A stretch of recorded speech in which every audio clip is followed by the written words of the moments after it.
Kamolo lauli bilo chode din raidi ganan pagini naman im kamolo percuanale nani jigan beur mej beuri lo keju kajoju kokko jar jar cuan kata ko me e jabar pere pere tama kwandi gili jage na kan menin alanga ur juan am pai boli pep ganan ma gon kebe uji borain odi pen juan not ganam take note bayne juan men alabane man pejen kata ki bendo ni lo chode ni okay kata kin kan kokko jar jar John kata ke alaban bulau joda ke kajangan ni jodokum pagai lo John wai weno e melak nganar wit kata ki bendo ni lo chode ni im kamban bay chen barongon melele nan gi nanani ido ar kata ki bendo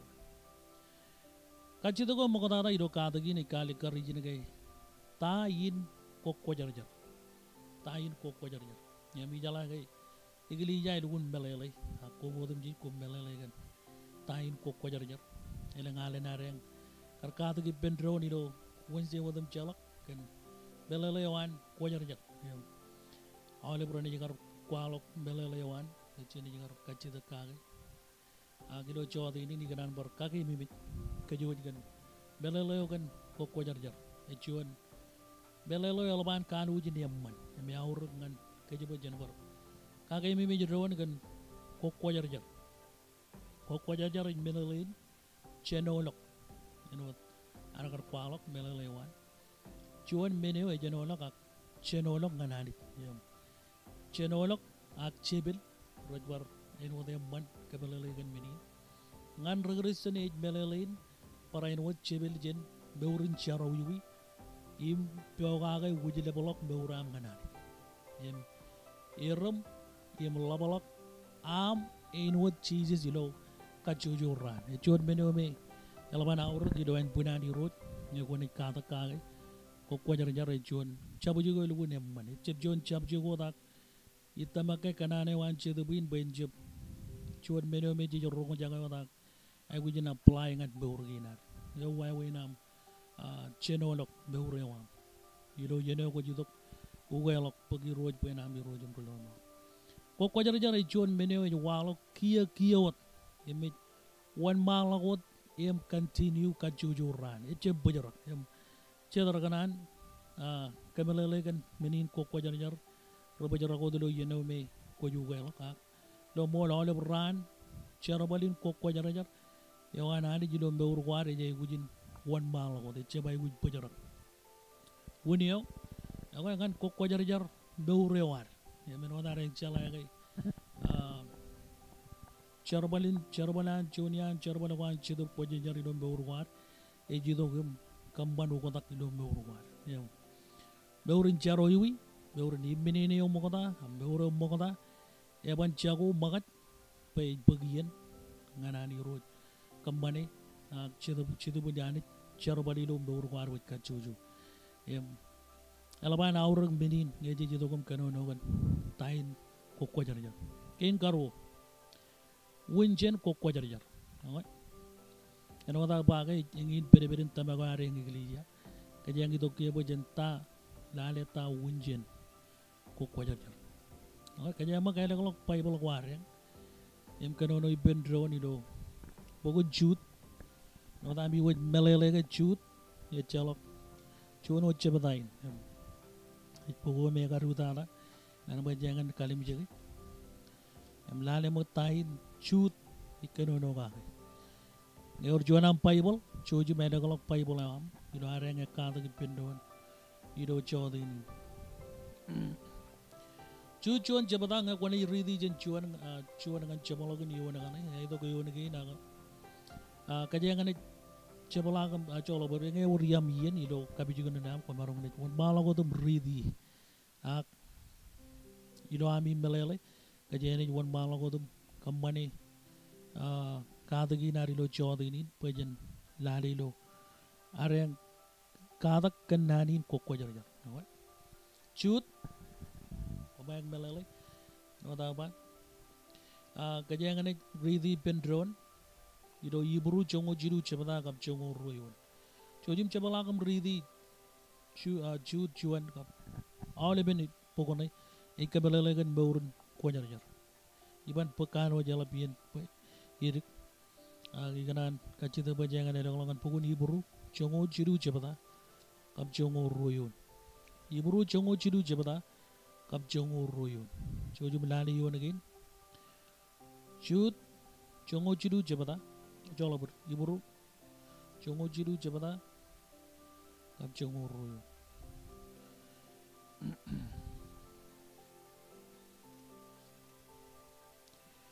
chongo chiru chongo royon ni wan malang utum kadono nanagin innam barain wa Jesus payen ko ko jar jar arame jaran kan padaga yawan ya ring dan iligin chicken koilo no eno daren kalim jegem loilo chodi nin gan wa win anagar Jesus ko ko jar jar beur war agar padaga me yaur padaga agar tor yon Calvary padaga kamban bay beur war ren ko jar jar iman be jenani agar ay wujin kamane chon sacrifice jalab kan meurewan alam tata kan padaga pero dar wujin belele ke padaga wan di ro je chon padaga yo e chalok lipi jinjinin charo wi am kaya agar itu kom be jengan ke kadolok padaga yon Calvary yo ro taujin yo ko remodal ar kamban yal ngan beur ko jar jar iman be jenani yam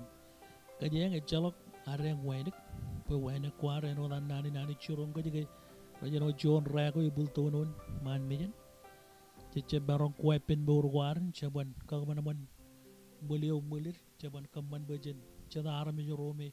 roe pen awle ba arame joro joro ligja akam molani pelange ko jidongan padaga yo e karrew yok em kaman wulin pe kwan barong in chuan arame jo yakel ecep kalot ak wayne ge wanani kap ko jar jar rewan en perilo meurewa emela ba jaraman gan menin bay chamarong loy jenani nani kan wayawin kadagin kajeng kada kagilo chodin gan ko jar jar elaba naur hoy wan malagot kajengan bar ridi pendro ni lo chuan koren chijino jabada kap chongo jonion chuan koren chijino jabada kap chongo jonion chen magalane mak tain richilo Paul ikanono gagay lo latainan kin kajuan ngan igili jalo arumban roy lo koran yo lale magilo chijino jabada chongo jonion e won malago dum kanono in mudin im chediami karai rot ay mut kwale gom ken padaga chem malalok mon yo won malagot ak e mut ko jar jar kum ay mut kweno kum ilo yadan iro Jesus Christ ilo chidap an ar anit amen beni ne kale karangan kaje chep kaje jagar kambani pay chalok chaban marong kamban bajan ko jar jar iman bejanani aje kamoro bay Jesus yo yagar rido kum kamban yal ngan kej bajan marong gin chimo iman bejanani chena bar rol dong anani cheborone yo yagar chago en bar rol dong anani bagana ge auruk menin bajin chembalolok kay Cemborone wana arami jagar chagu igata anani ji marami jagar rubilo chicken kaldebidan hak kambolo lani jigen Jesus Christ kambolo lani jigen Jesus inde jine bagayo ngayar je bagen Jesus kajaro banagar beur em tabarak ilo beurin me amman beur ngadi roy cebanagar berilo family wana yala ngayagar je pek padaga ak lo more wana ni pe lo moron koyimnga emelawar ceraman rainin bay jejudak ilo tamak rainin ilo molin gay ko jar jar re an kilanani ngan kacuju warmi yega jangan bay won bagay nawa jenoda loilo nanagi idok bay cheese en karreuk bawrewa idok bay cheese en karreuk lok awle menego recep emmanilo meur em enoda ba kajenga kada kiyegan kada gine mirugo nemman ko jar jar ecep yido ko jen igilija yim ecep rudorro an igilija ray ko jar jar cion rutama ini barba charbalin ko jar jar ecep yido ko jen igilija yim ecep Ito ko jam rudor ruani gilija. Para ino de chep air cherbalio ngan ko jar jar juan armi. Wajala ano ne cherbal anani cherbali ko jar jar armi. Ko wayne juan armi. Hey ko wayne gir through nejin Jesus Christ. Em ngai ko ni jidong kadi chala kage no da ren kada kage lo chodi ni. Awai eji chino iben ani. You know an yilo yeno jeji to gumuwelo yem pagay ben ari rojim rulo mor yilo meur ginar chalbar charaman ani chemen nejin gab chedop kojarjar ramarong in ko kojarjar kit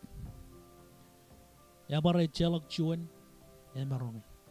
yam alanga ko bigo chuan boy nugot beur na yama kamban boy ko chuan arame jo yam man weapon. Agay chalo kay marong kamani. Poko ko marong kamari dim, kay marong ugo de chirik.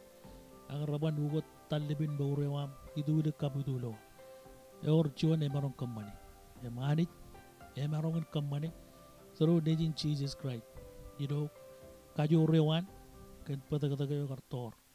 Yon Calvary. Agay kajang jaraman, kajang wala wajot. Do ada yang katak nani. Winio winit ko kwajarjar. Orga chuan win pay ani yen ko kwajarjar me orgina ayo de or win ko kajang magalani kajang ban kajiriri kajang jido ko jen wak chen nani yo winin kwajarjar ko kwajarjar kalau je chidu jabata kap walem yim radi de giyon kajang mak lali pendon kalau je chidu jabata walem kap radi de giyon Iwan malah udum kenono in within. Innam komun kajegal rago rami rajper yon lang. Lang yeton kijong mamenana ya marak mayug yo kabungan e gajap. Acar balen arak mayug e kabungan e gajap. Jeno no kwar kabungan chuan e gajap. Pegen menege niluan anit e jidok yon ro regebelia. Echa bajarago dijin akaje merong paraino de lolo echa chebata hinwat aido chongo ro chebata acholo chidu chebata kam chongo ro ngan chongo lemen em wala ngan chongo jijino yon chongo ro ngan chongo lemen em kanye ne kajo ne chongo lalem ngan chongo jijino bridi eba inne menu watani jar kelet kum ro kwajar jar rim chiden poro oh kwajalaga kwachuan chiden poro anani Jadi kayak macam wiye giok itu pada kayak wani jenis. Sidan baru yang meruk wajar jaranani, komen kanak peruan teriamu. Jauh je mata peru, ini man, cincin noot. Itu nane, ni berapa yang aku main kajimu. Komen mean war ngan drone, Sherlock nana jen drone. Elangai ipen cabaro diami ruan ipen barcuan. Wat kerai jar Sherlock aminana. Endrain parain wat komen kamban ngan drone. Wow. Ak yon wadam jij gen akin wadam jij komen kanak yawe. Yo kan lugot kuai pemi. Kuai peni beurginar. Chongo jino yo ne jaman nanin kerai jen perilokum email lang. Nanai en lang en melelin en uberakilo meurewa. Konjuan armejo me yo berakan nani. Wan malah wala milo melele do wadam jij komen kadagin yim ka weron kan samo alago keduen chedabugo yim kan choji lo puromi komen al ngan anit go ela mar cheraman jeje loge yor jon meur bible ne churung ko jeje bujin ilo ko jeni beurun manten yimmini ni an beuro mawata jeje bujin chago pegana gay chep an kilanani emeno dareng lo ilo chodinin em kamole ilo nani ni ro chalamar cheraman pejelo yegan wawin analik merong kamane charbalin kokwajar jarewan ngan kacujo rutamak kacujo arme joro lege mro beur ngani ngai che bojarago dijin ak perwot diper wawin yo jarwiwi ana arme jo moda em wala gidongan iro jaga che ko jido ko muwelok mani jeje eksabe bokon jon nejineo em jang lo to pai wala bay lang aje mag ib challi biju in jerro jelang challi biju ilang ret manana kan an chuan arame ju welop mengin menin pulang welop menoi kamagat lang e ba jam managay e jalog juan menilo lalina kamagat turoneo langam kamman celebrate di jo lang elang ngay benin wat jalang kagay ngay chuan aramit e jito ko muwelo e jab kabur e jab kanono kan logo e jab rolok jen timan ram ak ngay ko ju welok lang it magat lang it manana melamar ceraman kan bodin kan anani pagay juan menome ya kan wujina ur gilom be urgina eno darba iro yeno ko jito muwelok em chala kan iro Jesus imbinini ko an be ur mo ta ret perot it pagian becce de banani jen cerbal dilo be ur wam kebujele kan takam kwalok beno ko me imbinini ko me ragan perilo be ur am recep an kilanani em cedo be cerbal dilo be ur elanga ko ne jalau elanga ko ne katalok pecedap wajah jaren kemana yang ada inne menai melang ale na panga digili jai nge cedap wajah jaren cuan gentleman ya ban fojo pawon ugot wawin bulin mantin bauro moda elang regresen rajudo ko muwelo ke rabbit mantin bauro moda raganan kemani wadi mini ne wayo raganan bauro lo wawin ne wayo em ima bun lelo ge rim pewa ge cedu benani em cuan men elman kabro mu ngai e jalok rubeo kage ko jalai citu banani juga ya kanan bajen peo kage em katalog bayen kambandu ko takilo mbor gina em kaya ngajab pajot kanan kan meni na cece elugun jon meni elugun mol ani cemet nejin im cedok wajajar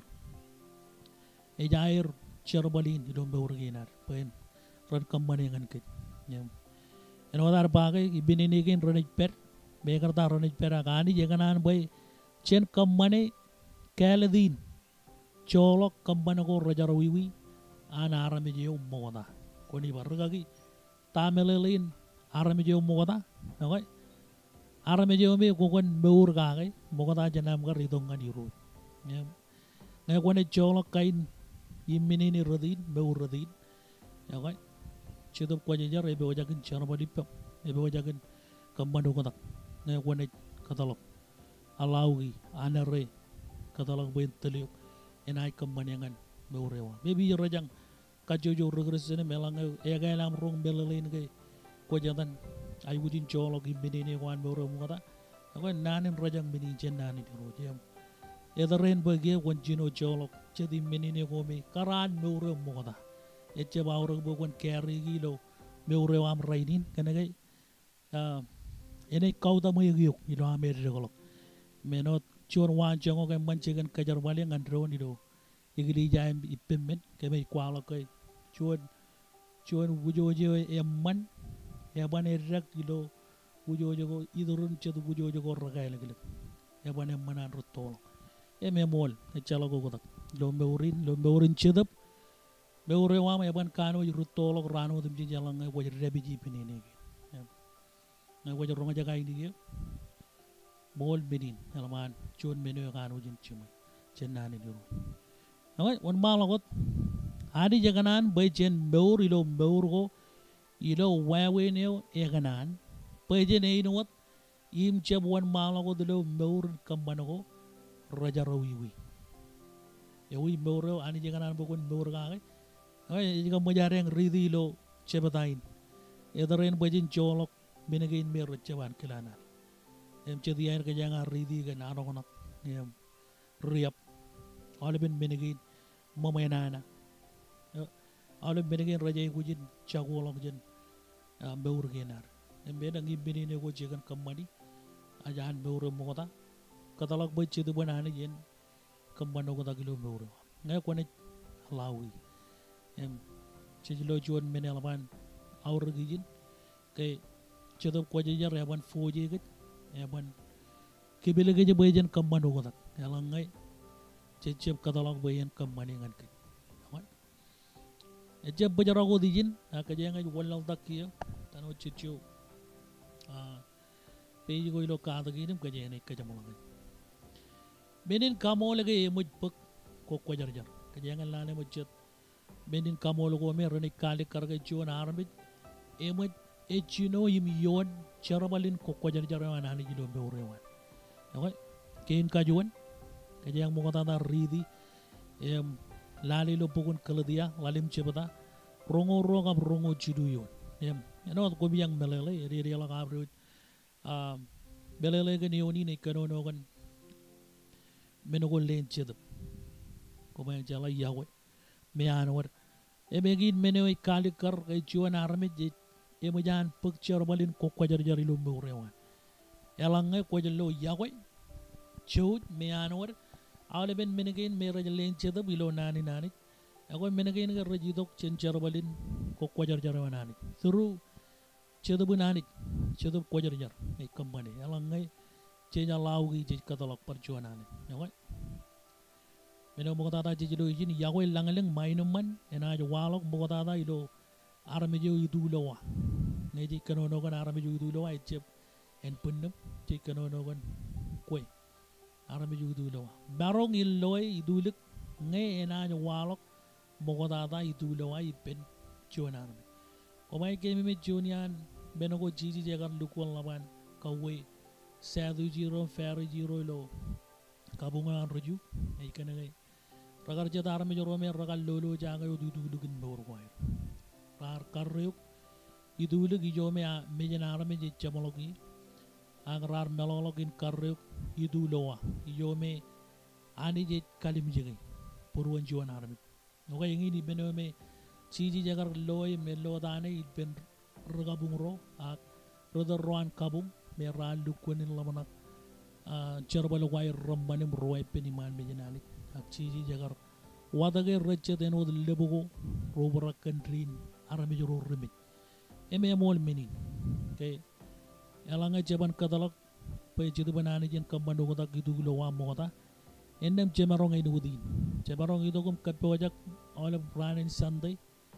olab ranin wenche olab ranin juje mandre taije palaire jarere ko modum jar kangaman man idulik etangere gere ga idulowa elanga chep ko chep kamano ko tak idulowa ya ya ban wor ko tak idulik menegen ga jije wut ka barong boy chenje ben wo de be ne wan ro ran ge lo tar chiji jagar ka de ni lo tempelo kana na armijin rodor roy lo kabung kaur ko idulik chenair lamanak mo tata kan itu lo ngot kijene me joj imine man ngot kijene me joj imine man jay gujin walo gilo cheborone wam a cherborone wan arame jo ipen arame jo rochet ngot engin wawen cheborone walo ngan arame jo jan pek kok cherbalin kok wajar jaranani elangay kamane menegin kijene mit ejoj e me ini man ngot Joji kanonogan wawin lamanak anjuan army jidon beurin yamman kanonogan kanane wan yim purwan juan army yim kijinmit ay kanonogan chiburone wan ipin army jorojat do war juan wawin pa menegi nelbay rawur yim chen kajong bajen katalag bayani jin charbali do beurginar yim chen lo yega jagan wawin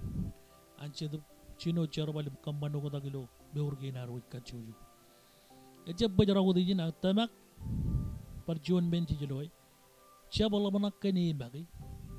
do kajin pelo je was selfish ak chuan arme jo me jala manak kadi jala manak jon rojan eta boro yim chala irojon magi chala irojon magi kanano wa me kanono gan chebrone wan chuan arme jipen anit namai benage lenche tab yor chidu category ko jiloy loan kajano no lo kadagin matane ngan am kwalo ngan rojat matane yo walo ngan beure wam ka batane wam ngan anit namai alaman awrak molin nge chedop ko jare kamban ko dagilo beure ngina em chelo ke ko jare necessary ngan aga chon meno me duwen awrak pe kachujo arame jaren katalak baju itu banani jen kembali ngadir ilo beurgina nawa elban caraman iya kajangan kenal tak baik kajangan kajamalaga ilo jawab ini tae merong cibang yun malakit ngan ko kwajar jar tae merong kamani okay kaya maklala mo gibendon lo gospel John chungul chimjon gab chungul chimjon aywan malakotum kanono kaki do yin gospel John chungul chimjon em chungul chimjon jala kay alaman em maniunin kaya merong berkata gini lale mo kaya ba chungo jimjon kap chungo jimjon ni kun malo iba kun ko jar jar rilo mol amun nan moleo wajala nani je merong kamano ko takilo morewa me ko jar jar rio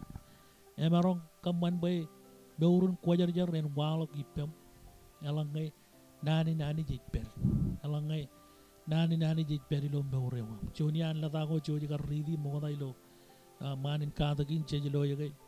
yor jo nanin rajang bolay kejar bale bojen nani jen labi men lang ilo mewruwar melelin in ubrak ilo kit ngay tamak kay chonian kiko ngan kaman bay chuan arame jen jeb beur yumun himinin beurin charaw yo mo kota it alang ngay ni katalog bay nani jen matan mewrewan en ubrak men lang ilo purwan tayo jebengin meno samaj bagay amun nan igar ligat na ilo buru ba ngayon jeb bernayo alang ngay ngin molyo en kaman bay chuan arame jen marongan errekologom rutolok ilo kwajar-jar yawa ijab lo wunin jab wan malak bagana kay ngan wan malak ay pagnani nani yam jaban ilo kum kambani lo wawin kwar pay en wala re uchala ka jamonyo mo jabani jeb marongan aji kamolo lo bay nani jeberi per me ligiyo per yam chen spend time kambani ni pen nani kajanolog yen penna cebaj buat yam ay damakay laban yen ko romman gain nganaru read nani jim kalabolok nani jilokit bagana ngay or kebajarak gilo cabado wawin ko me arame jarragan maraga gilo buri yam ijarray benjon ruwalo kay yadarain bejo yen bar cholo gala bien menokwan chidip bagana ngay kia jalog winin arwanya na chigabin pawalibin menoko ragan rabid major bajan jab company wawin gain emajair shutdown joniair sport entertainment all men gain activity go social activity go lo mori ne majair pajarak yam all bar major rorair marong in read nani jiga yam wuko tanganani chen bagian gain ramanam wadagi chet yen ko yam manangan wugo tolok mejer nganani orjon rekana legar ci ali wugo tolok mejam nganci ray logum lo mejen ijut yim melanga ko ne kamani minin emman yoni nan rekana ali ne jaba yim benawal lalin rana chino yim tenar melelin tenar rana rigala kam loy clearly kana kay menakwana ni rover kilo lorewa ak koy kalim jek jesus mel war ci ram man gen moli yalang ngay te jiligit be jeri penari ani jey kajarban nane wan bayen kwalok charawi wi war yim pogolok ke ngan christ bayen ugel meligin ko ko jar jar ke char yim kabung ci jelo ga bar matan ngan kon malak cion regrestin won malak cion rotamak bayen yon ugotak kajujuran ak charbalin ko jar jaranani kajujuran engin wawe nar kanono kajulang anani junior richard selo ilo nani ni rot kwalo nani menini je jaget tamagawa ido ampu kwanamum share nani ni rot em raini ni ka kwamarom kamane ilo e chalok bijak me chalok eri yorare nganam goch manam gojo joji kajarbale I look right etibilo lali menge mo bene ke jilo ari pendro ni lo kanik ak ci kamolo lo bay ci dagin wawen romman pajen yon dronum kanono kan cospelem kadi wajolok pay lali nem rong awale bar me ron rong ke duje kan rolo mor is still available pe jangan awale bro rajai kuji kajeng caram ne wat albar caraman kajengan ni wallal wajon kajengan kajamolok yin eje ba ceberon ipen rutama rochet enai kamban bay chen kajur di lot tamak okay alang yaji yo wawi nam lamanaken moli naga chedara lamanakai chem ko bala ki penigili jai charo de lo kabi juga ni ini kakajur em man menegin ak chem balong bay yor juan kajur ni pendro ni biyayo anigilija elangai roji koba i pendron e chebengin mene kanono sama kanono gange ke ba lo enangen ne man i menin manana elangai ro chim chadin roj koba i pendron lo poro chuan hui chongana naur awai kajar bal juan type e ba en wo the whale e tor ilo baranaran lalta ilo korya kwan antere nunu kwan en wat tol armen ngay malawi wallalok away en rain koban roni jinani family wanani lale war nikle de koba wan neglija lo drain ka jenga chep ko mani lo kanya ka elanga yor yene man pejen koba bendroni lo inudi chenjep pejara pejani kelanani eno dan nani kawe ke jega chenjep cholangar koilok koba bendroni no manit an rojet raidin kay eleng Kristen ray kalay miga ramarongai en chuda kalau kembang ya ri lo kabi juga ne kemancal lo kabi juga ne nam cep ko ba lo gipini gilija awai I kawe yo ko kon cep balolo ko wan marong elanga ko cep kata lo bay ko ba ko ani gilija I pemren matan baurewa ko marong paga ko marong ikanono kan paje experience marong loy kay cecem marong ceban marong igar bar kajiong kemancal lo kabi juga ne wa Magayagi igaren wajuan rutama ajuan rumandan lo juni ani gili jago adam yala ngay juan ngay yaban kajor eno ngay yelang lo kajin juan koba ipendro ani gili jai dugun ein juan cekanan raja ngawlip regressen ro jogo jabarot kajojo alangay bujarakam koba lo ipen chikin jargo yayo ipen koba ko ani gili ja yagay yadaren kamban kajimu ugo talok pergi ni beli kejam kain berenjep matan mura wala nga koban kambane awai lale bay marong kokure mure wa jadi ne marong walok jet kato kur buri rojar walok ilo koi bagay koi kajiong berkata kan rojet aku jem mura gangi ne marong walok minigin jaban marong ay magayar elang ay cicil ko bay pendon enwat John family anani nanen rajang elu nemman pejen jonian menago kon malak jon arme pen pero dilo charbalin ko kojar jarrewan ani elang ngene ko walo gilo iya yo wani gelija ami chep kanono kan yen char yen koilok yen parano yen mangay wani gelija fellowship wire ko walo bay menege ne relu nawr emrone chibangayuk pe gon rutolok pe kenege ragar walo gilo bar negli jalu jiru jile mengi nem cecep magi ikken magi ar magi wawin pe re lo kan nane jili lajar ke nem ceju lori em ceju loye ke rajarban ceju lori be rajarban namai wallau takut karangan buku ni buru jongoro jebana ngap jongolion ngana ka jamalanga ali je kawe ke ben ko ko jar jar ke ino anchuan chemerilang Cemerilau kawe ajuriyo nejin ngay ajuriyo nejin e kamanchuan menibur ngan wan chongok chediye nani je kamelim ak chidigolok chet abang ak menin ingatan ngan ugot get ngan aramejiyo e kanan bejen irum imein wodi eme mon meni rojem chadu chen katalok boy ani jiyo en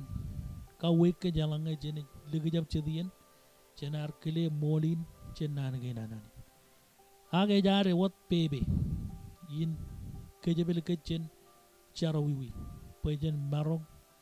in mori lo kwajar jarewanani yala gay kale deo eberi perway kajojo even ido yene menyamu welok e oram kale Paul agar kale ben mor ngan yurot yembe ole ben talibin morewan yen ngan Jesus resolve wodem jijero lelok resolve wodem jijilo berewan e lelok ndebor nganani e gajigan koyim nga Yan ingin kele de war penyen kadalog bay chidu banani yan company ngan ke kacujuran ak jagana ngai company lo way winar nagi waga ko komelele e jido ko janam barongon pelane ido menegin e tamaka ko barongon kambanot kacimu jogot peri iga jagan ambe ur nganani yo way winam be ur nganani ko barongon company rainin e me changan too late pengen ngai changan jamalok chang chilele yeno ko rom managi wa pagajangan kamban kacimu kadalog bay chidu banani yan kamban kacimu ido be ur ginar wit kacuju pedren right ayan ibajarak jadi mini kecamulakan nargin kata barrio ngan koko jar e bejen nerom imainot nejinani echa bejen inwat cenani ak cene inwat nejinani emelabar cara man riding bay kadagin kan koko jar e jangan negidi jayo yam jogo jabro ko perien wo chon rutamak che koche magiyam elang recar kagyo menge cebai wuj bay ya tamen walo gilo chargo kajuju ak cem malolog bay awle bien ce cargan rutama ko dum ji ko barrel ko cem magiyam ilo am cerba nga nani e cem terren bay jen calligilik kibab kiyo bay e terren nga nar way kamani jo em bantata ngan ailingin ki nga nani ano dar lo ngin terrego me repen em laline jione kajengun kapyo kuduwak em ngai tamake gidi jaw raini ni jay kuchudak ramak em kwalok poini la garme jangal nomor kana gay ingin chimoyo pejen kamani ngani ngai kamolo lani e jamolok yen kada ga warwut janganan kadalok chirigi yen man em ngai operator ko barong ni lade to ko kamman ni jana ngai or kachida ngai choni ni yen man mo ta jana reng charum ka jamolok yini mo ta jana lelangan music band balle do juanan kabung ngoy ganan kadalok chirigi nem orga kachida ngani gidija ay la ngay or kachida gipem mo meja do yor juan website ani gidija in ko marowen pokonam ngay kwala ko link na bon manam loy ko marowen dai do website ani gidija in em chirigan to kan wadam do jana law kachidak ne war kachidak em ligadi email e wam chena wa kachidak ko jabaro parainot ko marong bar lo ilo facebook e wani gili jainam te bit kamani charbal gin ngan tabar awle barmit en ngin kanane wam raga gi ren rebojak in wa kachidak kin ngan chibang jabaro do monanain irregolok ido charbal anani parainot ko marong bar lorgem awle video in kada kwam kemi kamani posi ido facebook parainot ido youtube no dam ido link na law chojum glory wa win gin kona barongan lo charbal gin anani ido gili jain ilo kebi matami lo charbalit mi chemagiya kebi ay buji charwami chojum chargan ke ben balabala anani kejarbal kejut ilo charbalina ne or kachida gen jabarot choni ni nam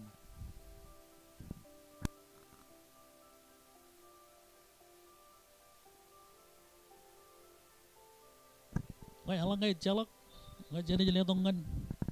music bele do jonalin kabung moda jana arwet charum kajamulak yen charina ina kele ne tigene chebereng enge tolo kageni kon bala godum kajamulak yen Bible study nari lo jodini balagot ramtenem le do jonalin kabung